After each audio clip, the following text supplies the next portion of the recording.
up, guys? Welcome back to Intrinsic. Merry Christmas. It's Christmas Day for me and Sam. Yeah, so we got the front control arms in. You guys just saw that, but you know, we were going to install the rear control arms a few days ago when we got them, but just, you know, holidays and stuff, just everybody traveling and just, you know, life gets busy, so we didn't end up getting to install the rear ones yet. So yeah, we did end up having some time on Christmas Day. Like I said earlier, it is Christmas Day, so you know, we have a little bit of chill time, a little bit of downtime. So we're gonna pull the Jeep in the garage. We're gonna back it in, do the rear control arms, and then show you guys how it looks after. Yeah, so we're gonna install new control arms on the rear, and then we'll give you guys a look at it after we're done. Merry Christmas. Yeah, Merry Christmas to all you guys. It's gonna be Christmas. Is obviously gonna be, you know, a little bit later. You guys will be watching this after the new year, probably. Yeah, so this will definitely be sometime in the future, but this is what we're doing on Christmas. So if you guys, you know, were interested. All right, so this is going to be a little bit of a before measurement and a little bit of visual to show you guys the rear axle here. So we already got the front end, obviously. You guys saw that, but the rear, you know, we're about to do the rear arms from right here. How close the tire is to this area right here. You know, with the stock control arms being at a fixed length, as the Jeep axle drops down and the Jeep raises up, that's going to come closer this way. So we're going to want to push this back a little bit. That's where a long arm comes in handy, because, you know, the longer your control arm is, the more vertical your wheel is going to travel. So with a mid arm, you know, this is going to kind of go up and out. So we're going to have to trim a little bit back here to flex like we did on Big Sauce, no big deal. But yeah, you guys can see a little bit of visual here, how close the tire is to the pinch seam and the Rubicon rail. It obviously clears because we have cut it for the 37s. It was cut really well. And it also follows the fender line too. So, you know, it looks really good, looks OEM, all that good stuff. It's just something that needs to be taken care of for going up bigger size tires, regardless. All right, so you guys can see there's about 1.75 inches of room in between this. We're gonna measure these once the control arms are in. Yeah, this is the distance from the top of the very tip top of the tire to the actual Rubicon rail. So this is where we have it cut. All right, so getting ready to install these control arms, we have the rear upper arms right here. See how they have a curve? So this is going to be, you know, on the top of the control arm mount. So this is going to be giving you your pinion angle and adjusting these. Obviously, these are going to be shorter than the lower ones. You know, the lower ones are going to be taking pretty much all the impact off-road and stuff like that.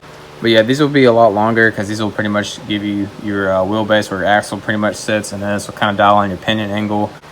These are the rear lowers, so, you know, they're going to be straight, and then these are going to be curved to clear the tire right here. But Rock Crawler, actually, on their newer ones, they have a straight one, and then their rear lowers, they have kind of a bend. So on the frame, it kind of goes out and then it goes down. So these are going to go straight down, kind of like the stock arms do. And you guys will see that here shortly once we start putting them in. All right, so by the way, guys, this Jeep that the control arms actually came off of, we're sitting at about the same ride height, so about the same amount of lift. So, you know, we're not really going to be needing to adjust these right off the bat. So we're just going to throw them in, see how it looks, because it's going to be, you know, the same size tire, same lift height, all that good stuff. So we're just going to throw them in, see how it works. Might still end up doing, you know, a proper alignment, but you know, he had the same rear axle, you know, the factory rear 44 as well as I do, so it should be pretty dang spot on. So you know, right off the bat, that just kind of makes the install a little bit easier versus buying brand new ones and then having to, you know, adjust them, torque down the jam nuts, making sure the joints are straight, you know, having these straight in the brackets for the axle or the frame or whatever. So, and it also kind of helps that, you know, there's only one adjustable joint, so, you know, this one's always going to be straight, so you really have to just worry about keeping that joint straight when you're torquing down the jam nut right here. All right, so if you guys can see, you know, how on the angled control arms, it's the same with the front lower. They're also have a slight bend in them too, but if you guys can tell where the joint sits right here compared to where it does up there, you know, it's parallel, even though the joint or the actual arm itself is, you know, curved like this. But yeah, you can see how it's the joint is kind of turned sideways, how the shank, the threads go straight, and this is kind of turned sideways. This is to, you know, align with the bottom joint. So yeah, that's just something I saw on their website. So that's a pretty cool little tip there. They were claiming that, you know, no other adjustable control arms really do that as well as they do. So that's pretty cool.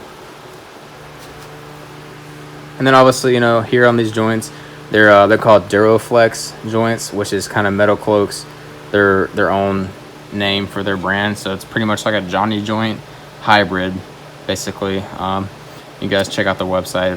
They have a little video on how they work and how they're designed. Really cool. They don't take a lot of maintenance. Just taking the C-clip out right here and then greasing them every now and then. Got the Jeep backed in, about to start on the rear here. Take a quick little look at the front.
First stock arm out. That's the rear upper right there.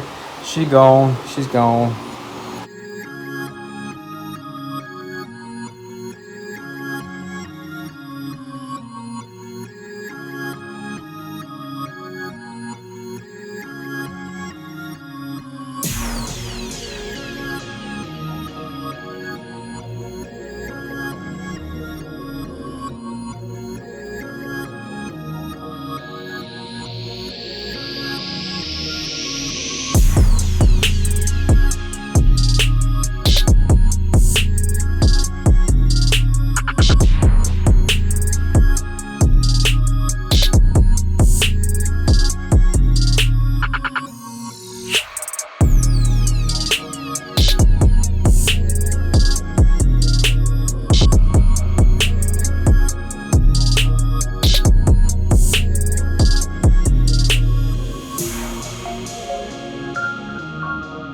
All right, so we're currently disconnecting the brake lines, sway bar. Probably just gonna go ahead and take the whole sway bar out anyway, since we got all this out.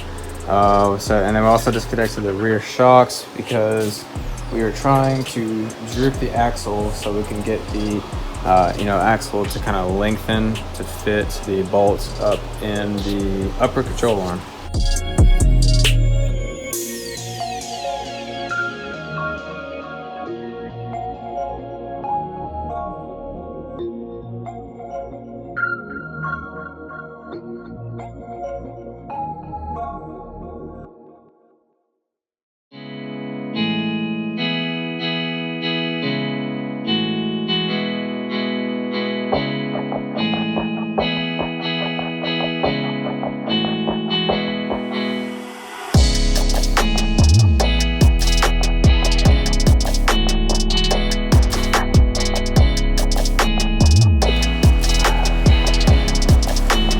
All right, so drooping the axle did help a little bit since we do still have the lower ones connected, but we're trying to twist the axle right now with all this stuff that's disconnected. We're trying to be careful about the brake lines. Really the only thing holding us back is gonna be the drive shaft, the e-brake cable, and the track bar. I'll go ahead and disconnect this electrical Christmas tree plug. They've got a couple of them on the frame right here. It's always good to disconnect, one or two of these, as long as you still have one that's still holding it, because, that'll also limit you for your flex, but this is for the wheel speed sensor too.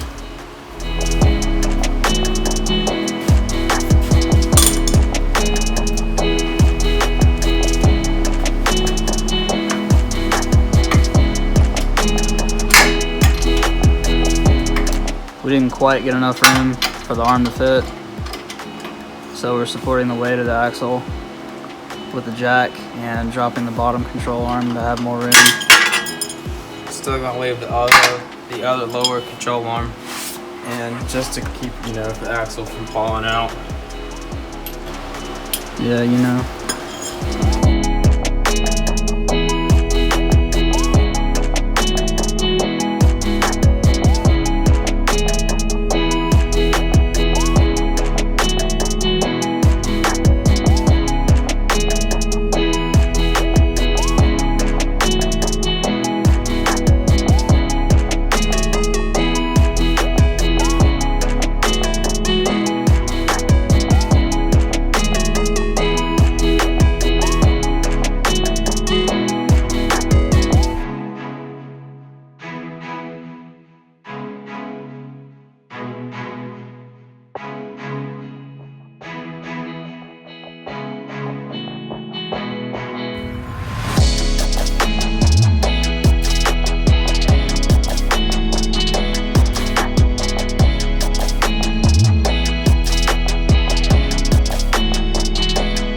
don't recommend you work on Jeeps and slides, all right?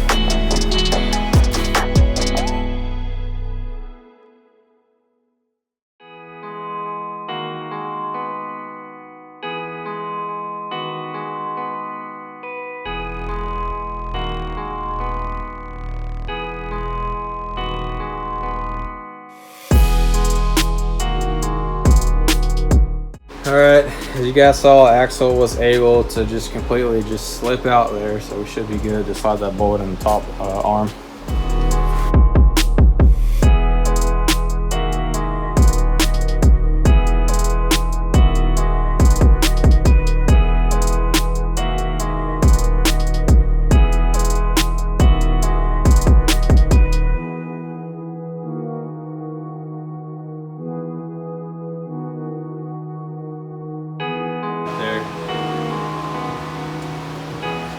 This short stock arm is, you know, making this go in more.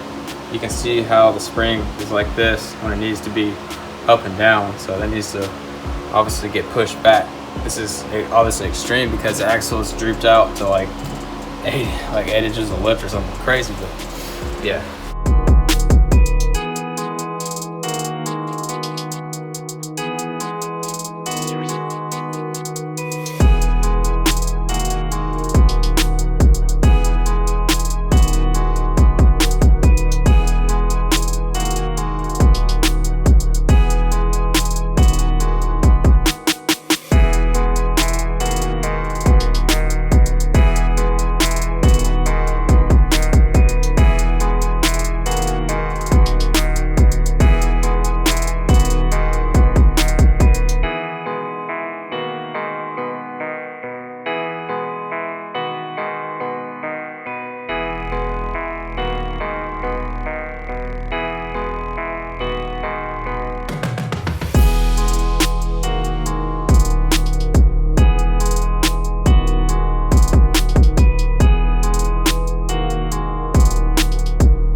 Pretty good.